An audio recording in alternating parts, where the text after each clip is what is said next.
देते हैं, ठीक है? आईडी लेके हम कोई भी आईडी फॉर हमने यहाँ पे ले लिया, ठीक है? और उसको F2 दबाया मैंने और उसको मैंने कॉपी कर लिया, ठीक है? ताकि आपको दिखा सकूँ कि यहाँ पे जो है, क्योंकि मैंने ऊपर मूव किया ना, कॉपी की है, ठीक है? तो यहाँ पे इसका जो है वो क्या आ रहा है, ठीक है?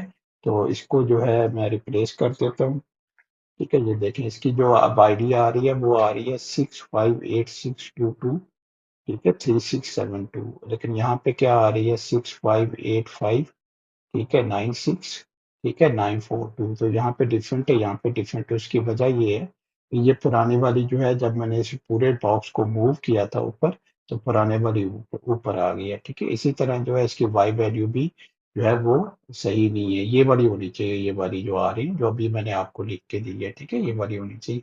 इसी तरह ये वाला पॉइंट देके इसका आईडी देख लें, ठीक है? इसका आईडी मैं फर्ज करो ये वाला आईडी लेता हूँ, ठीक है? तो इसका आईडी ये आता है, ठीक है? तो इसको भी